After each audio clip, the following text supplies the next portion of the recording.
खबर शामिल करते हैं हैदराबाद से। अब न्यूज़ की ब्यूरो चीफ सिंध महबूब हुसैन बोजदार के मुताबिक Hyderabad chamber of small traders and small industry के सदर मोहम्मद सलीम मेमन ने हुकूमत पाकिस्तान की जानिब से हालिया बिजली की कीमतों में 7 रुपये फी यूनिट की कमी को सराहा, लेकिन उसे सनअती बरादरी के लिए एक नाकाफी इकदाम भी करार दिया।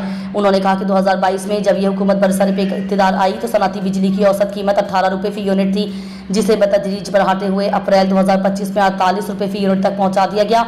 अब महज 7.69 रुपये की कमी के बाद कीमत 40.51 रुपये फी यूनिट हो गई है, जो उस हद तक बढ़े हुए नरखों के मुकाबले में ना होने के बराबर है। ये इक़दाम सनअती बरादरी को हकीकत से दूर रखकर महज एक वक्ती तासुर देने की कोशिश है, जबकि ज़मीनी हक़ाइक़ मुकम्मल तौर पर मुख्तलिफ हैं।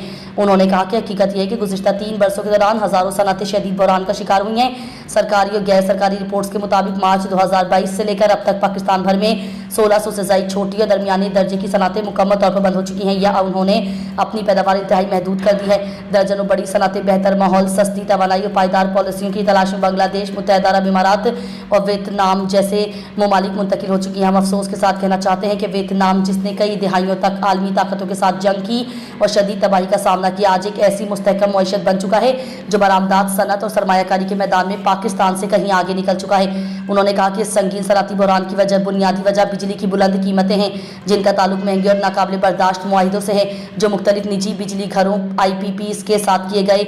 ये मुआहिदे मुल्की मुफाद के बरखिलाफ डॉलर्स में अदायगियों, कैपेसिटी चार्जेस और दीगर गैर मुनसिफाना शराइत पर मबनी है। Hyderabad chamber of small traders and small industry ने 2022 से अब तक 12 उन मुआहिदों पर नज़रसानी की गुजारिश की, हुकूमती इदारों को तहरीरी खतूत लिखे और मुख्तलिफ इजलासों में तवज्जो दिलाई, मगर अफसोस के साथ कहना पड़ता है कि उन मुआहिदों पर ना तो मुकम्मल तौर पर कोई नज़रसानी हुई और ना ही कौमी सतह पर बहस का आगाज़ किया गया। सदर चैम्बर ने कहा कि आलमी मंडी की सूरत हाल को मद्देनजर रखते हुए हुकूमत का रवैया मजीद हैरानकुन है।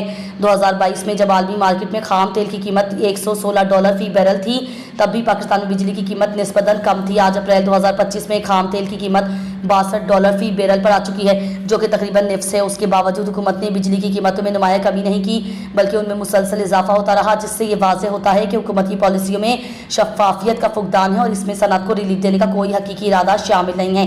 उन्होंने कहा कि पाकिस्तान उन चंद ममालिक में शामिल है जहाँ बिजली के बिलों पर सबसे ज़्यादा टैक्सेस, सरचार्जेस और एडजस्टमेंट लागू होते हैं। एक आम सनअती सारिफ को असल बिजली की कीमत से कई गुना ज़ायद अदायगी करना पड़ती है, क्योंकि बिल में 17 से ज़ायद अक़साम के चार्जेस शामिल किए जाते हैं, जिनमें fuel adjustment, GST, FC surcharge, TV fees, fixed charges और दीगर शामिल हैं। दुनिया की किसी तरक्की याफ्ता या तरक्की पजीर मुल्क में ऐसी मिसाल नहीं मिलती कि इस कदर ज़्यादा टैक्सेस और इजाफी चार्जेस बिजली के बिलों में शामिल किए जाएँ। उन्होंने दुनिया के दीगर ममालिक की मिसाल देते हुए कहा कि बांग्लादेश बरामदी सनअतों को बिजली 5 रुपये फी यूनिट से भी कम नर्क पर फराहम करता है, जबकि हुकूमत सब्सिडी खुद अदा करती है। चीन में इंडस्ट्रियल जोन्स में बिजली, पानी और ज़मीन जैसी सहूलियात तकरीबन मुफ्त फराहम की जाती हैं, ताकि सरमायाकारों को रागिब किया जा सके। वियतनाम में बरामदी सनअत को बिजली पर 50% रियायत दी जाती है, जिसकी वजह से उनकी बरामदात तेज़ी से बढ़ रही है और मईशत मजबूत हो रही है। सदर चैम्बर ने हुकूमत पाकिस्तान से मुतालबा किया कि फौरी तौर पर IPPs के मुआहिदों पर कौमी सतह पर बहस की जाए, उन पर नज़रसानी की जाए और गैर मुनसिफाना शराइत को ख़त्म किया जाए। सनअती सार्फिन को बिजली की कीमत कम अज़ कम 25 रुपये फी यूनिट पर लाई जाए, ताकि सनअत का पहिया चल सके। बिजली के बिलों पर आई तमाम गैर ज़रूरी टैक्सेस और सरचार्जेस ख़त्म किए जाएँ और बरामदी सनअत को खित्ते के दीगर ममालिक की तर्ज पर सब्सिडी फराहम की जाए, ताकि पाकिस्तान की मईशत को इस्तेहकाम और तरक्की मिल सके।